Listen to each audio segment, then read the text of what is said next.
আসসালামু আলাইকুম। বুখারী শরীফ হইতে পড়া হইতেছে 376 নম্বর হাদিস। আজান শব্দ শুনিয়া কি বলিবে। 376 নম্বর হাদিস। আবু সাইদ তাদারুন হইতে বর্ণিত আছে, রাসূলুল্লাহ সাল্লাল্লাহু আলাইহি ওয়াসাল্লাম ফরমাইয়াছেন, আজানের শব্দ যখন তোমরা শুনিতে পাও তখন মুয়াজ্জিনের সঙ্গে সঙ্গে তোমরা ওই শব্দগুলি উচ্চারণ করো। 377 নম্বর হাদিস। একজন সাহাবী আজানের হাইওয়াসালা শুনিয়া লা হাওলা ওয়ালা কুওয়াতা ইল্লা বিল্লাহ বলিলেন। নবী করিম সাল্লাল্লাহু আলাইহি ওয়াসাল্লাম মুখে এইরূপ শুনিয়াছেন বলিয়া উক্তি করিলেন, আজান শুনিয়া কি দোয়া পড়িবে। 378 নম্বর হাদিস। জাবের আজান হইতে বর্ণিত আছে, নবী করিম সাল্লাল্লাহু আলাইহি ওয়াসাল্লাম বলিয়াছেন, যে ব্যক্তি আজান শুনিয়া এই দোয়া পড়িবে সে কিয়ামতে আমার শাফায়াতের অধিকারী হইবে। আজান দেওয়ার ফজিলত।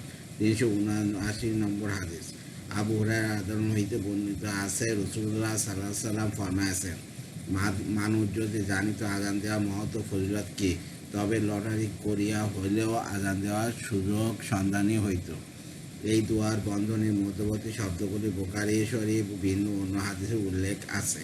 দোয়াটির অর্থ এই, হে খোদা, এই চরম উৎকৃষ্ট পরিপূর্ণ আহ্বানের ও তার পরবর্তী নামাজের মালিক তুমি, আমাদের প্রিয় নবী হযরত মুহাম্মদ সাল্লাল্লাহু আলাইহি ওয়াসাল্লামকে বেহেশতের ওই বিশিষ্ট স্থানটি দান করো, যা একমাত্র তাহার জন্য বিশেষভাবে তৈরি হইয়াছে, এবং তাকে শীর্ষ স্থানের অধিকারী করো এবং ওই মর্যাদাপূর্ণ পদ দান করো, যেই পদের অধিকারী সমস্ত মাখলুকের প্রশংসাভাজন হইবে।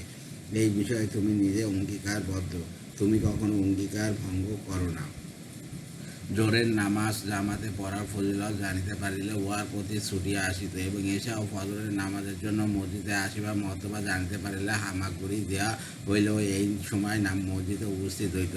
সাহাবীদের যুগে একবার ঘটনা ঘটিয়াছিল যে আজান দেওয়ার প্রার্থী অনেক হইল, এমনকি উপস্থিত সাহাবী সাদ রাদিয়াল্লাহু আনহু তাদের মধ্যে লড়াই করিতে বাধ্য হইলেন আজানের মধ্যে কথা বলা। বুখারী রহমতুল্লাহ উল্লেখ করিয়াছেন, সুলাইমান ইবনে সুরাত তাবেঈ রহমতুল্লাহ একদা আজানের মধ্যে কথা বলিয়াছেন, হয়তো বিশেষ বিশেষ প্রয়োজনে সামান্য কথা হইবে।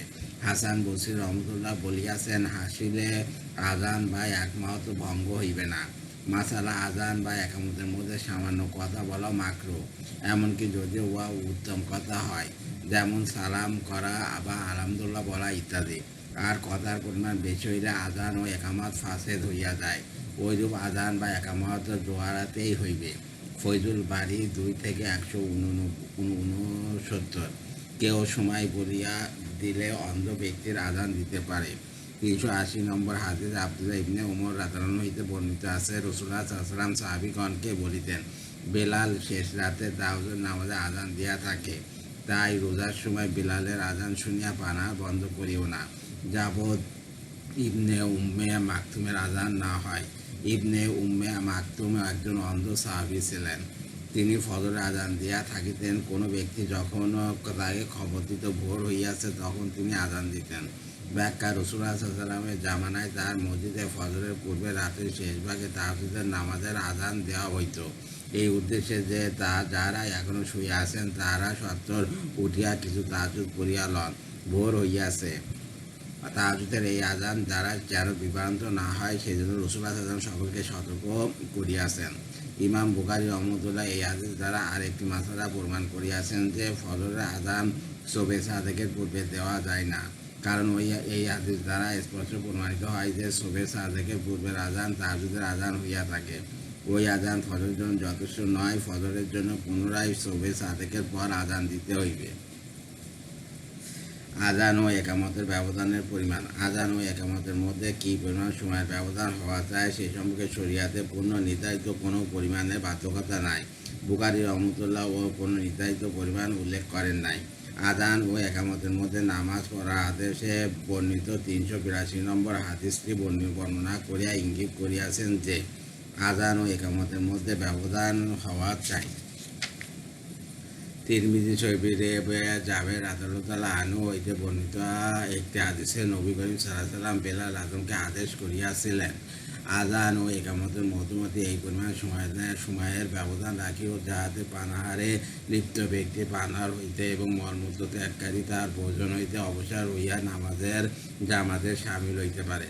অবশ্য মাগরিবের আজান ও একামতের বিষয়টি উল্লেখিত হাদিসের মর্ম হইতে ভিন্ন। কারণ আনাস সাধারণত বর্ণিত একটি হাদিস যা ইমাম বুখারী রহমতুল্লাহ এই পরিচ্ছেদে উল্লেখ করিয়াছেন।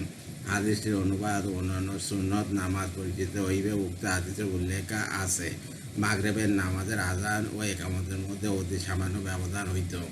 উক্ত হাদিসে যে উল্লেখ আছে কিছু সংখ্যক সাহাবী মাগরিবের নামাজের ফরজের পূর্বে 2 রাকাত নফল নামাজ পড়িতেন। সেই সম্পর্কে বলা হয় আযান আরম্ভ হওয়ার সাথে সাথে তা উহা আরম্ভ করিতেন। ফাতুল বারী 2-85। এই সম্পর্কে ফিকহ শাস্ত্রের বিবরণ এইরূপ আযান ও ইকামতের মধ্যে ব্যবধান না রাখিয়া লাগালাগি আদায় করা সর্বসম্মতরূপে মাকরুহ। উভয়ের মধ্যে এই পরিমাণ ব্যবধান বাঞ্ছনীয় যাহাতে সর্বদা মুক্তাদিগণ উপস্থিত হইতে পারে। কিন্তু মাগরিবের নামাজে আযান ও ইকামতের মধ্যে শুধু এতটুকু ব্যবধান রাখিবে যাতে কোরআন শরীফের ছোট ছোট 3টি আয়াত তেলাওয়াত করা যায়। সামি 1-362। আযানের পর ঘরে থাকিয়া ইকামতের অপেক্ষা করা যায়। 381 নম্বর হাদিস আয়েশা রাদিয়াল্লাহু আনহা বর্ণনা করিয়াছেন হযরত রাসূলুল্লাহ সাল্লাল্লাহু আলাইহি ওয়াসাল্লামের অভ্যাস ছিল ফজর নামাজের রক্তে মুয়াজ্জিন আযান দিয়া ক্ষান্ত হওয়ার সঙ্গেই দাঁড়াইতেন এবং শোবে সাদেকের পরে ফজরের পূর্বেকার সংক্ষিপ্ত 2 রাকাত সুন্নত নামাজ পড়িতেন। তারপর মুয়াজ্জিন ইকামতের জন্য তার নিকট না আসা পর্যন্ত তিনি ডান কাতের উপর আরাম করিয়া থাকিতেন। ব্যাখ্যা হযরত সাল্লাল্লাহু আলাইহি ওয়াসাল্লাম ফজরের আযানের পরপরই 2 রাকাত সুন্নত পড়িয়া নিতেন, তারপর ডান কাতে শুইতেন। কিন্তু এই শোয়া তার নির্ধারিত অভ্যাস ছিল না। ফজরের সুন্নতের পরে কথাবার্তা বলা বা আরাম করা পরিচ্ছেদের হাদিসে আয়েশা রাদিয়াল্লাহু আনহা বর্ণনা করিয়াছেন হযরত সাল্লাল্লাহু আলাইহি ওয়াসাল্লাম ফজরের সুন্নত পড়ার পর যদি আমি জাগ্রত থাকিতাম তবে আমার সঙ্গে কথাবার্তা বলিতেন, আমি জাগ্রত না থাকিলে ডান কাতের উপর আরাম করিতেন। তদুপরি নবী করিম সাল্লাল্লাহু আলাইহি ওয়াসাল্লামের এই শয়ন মসজিদের মধ্যে কখনো হয় নাই। প্রত্যেক আযান ও ইকামতের মধ্যে নফল পড়া ভালো। যে সমস্ত নামাজে ফরজের পূর্বে সুন্নতে মুক্কাদা আছে যেমন ফজর, জোহর ও জুমা, এই ক্ষেত্রে তো আযান ও ইকামতের মধ্যে সময় নির্ধারিত আছে। এত ভিন্ন যে ওয়াক্তের পূর্বে কোনো সুন্নতে মুক্কাদা নাই যেমন আসর ও এশা, এই নামাজেও ফজরের পূর্বে কিছু নফল নামাজ পড়া ভালো। মাগরিবের ওয়াক্তে এই হুকুম পালনে কয়েকগুলো বাধা বিঘ্ন আছে বিলিয়া ইমামগণ একটু মতভেদ আছে। উহার বিবরণ অন্যান্য সুন্নত নামাজ পরিচিতিতে আসিবে। 382 নম্বর হাদিস আব্দুল্লাহ ইবনে মুগাফফাল রাদিয়াল্লাহু হইতে বর্ণিত আছে নবী করিম সাল্লাল্লাহু আলাইহি ওয়াসাল্লাম বলিয়াছেন প্রত্যেক আযান ও ইকামতের মধ্যখানে কিছু নামাজ পড়া উচিত। এই কথাটি পুনঃ 3বার বলিয়া তৃতীয়বার বলিলেন উহা ইচ্ছাধীন, অর্থাৎ সুন্নতে মুআক্কাদা নয় কিন্তু পড়া ভালো। সফর ও আযান দিয়া জামাতে নামাজ পড়া উচিত। 383 নম্বর হাদিস মালিক ইবনে হুরাইস রাদিয়াল্লাহু বর্ণনা করিয়াছেন আমরা এক গোত্রের কতিপয় লোক নবী করিম সাল্লাল্লাহু আলাইহি ওয়াসাল্লামের নিকট উপস্থিত হইলাম, তথায় আমরা 20 দিন কাটাইলাম। নবী করিম সাল্লাল্লাহু আলাইহি ওয়াসাল্লাম বড় দয়ালু ও কোমল হৃদয় ছিলেন। তিনি অনুভব করিতে পারিলেন যে আমরা পরিবার পরিজনের প্রতি অজ্ঞানজনিত হইয়া পড়িয়াছি। তখন তিনি নিজেই বলিলেন তোমরা বাড়ি ফিরিয়া যাও, সেখানে লোকদিগকে দিন শিক্ষা দিও, নামাজে পাবন্দি করিও এবং আমাকে যেরূপ নামাজ পড়িতে দেখিয়াছ সেই রূপে নামাজ পড়িও। সর্বাবস্থায় নামাজের সময় উপস্থিত হইলে একজন আযান দিও এবং সর্বাধিক উপযুক্ত বা বয়স্ক ব্যক্তিকে ইমাম বানায় নামাজ আদায় করিও। 384 নম্বর হাদিস মালিক ইবনে হুয়াইরেস রাদিয়াল্লাহু বর্ণনা করিয়াছেন 2 ব্যক্তি সফরে যাওয়ার জন্য প্রস্তুত হইয়া নবী করিম সাল্লাল্লাহু আলাইহি ওয়াসাল্লামের খেদমতে উপস্থিত হইল। হযরত সাল্লাল্লাহু আলাইহি ওয়াসাল্লাম তাদেরকে বলিলেন তোমরা সফরে বাইর হওয়ার পর যখন নামাজের ওয়াক্ত হইবে তখন যে কোনো একটি আযান ও ইকামত বলিবে এবং যে ব্যক্তি বেশি উপযুক্ত বা বেশি বয়স্ক তাকে ইমাম বানায় জামাতে নামাজ আদায় করিবে।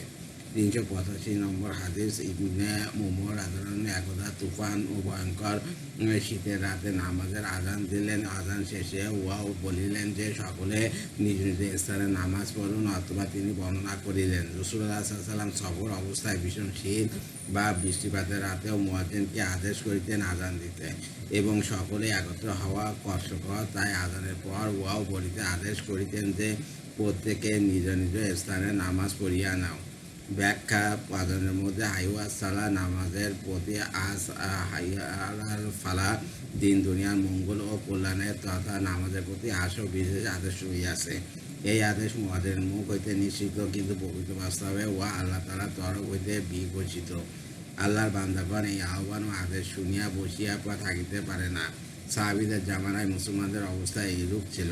উহার পরিপ্রেক্ষিতে ভীষণ শীত ও বৃষ্টিপাতের রাতে উক্ত আদেশ ও আহ্বানের সঙ্গে সঙ্গে সাধারণ জনগণের অধিক কষ্ট লাঘবের জন্য আল্লাহর আদেশ ও আহ্বানের ঘোষণাকারী ওই মুয়াজ্জিনের মুখে আদেশ করিতেন যে প্রত্যেকে নিজ নিজ স্থানে নামাজ পড়িয়া নাও।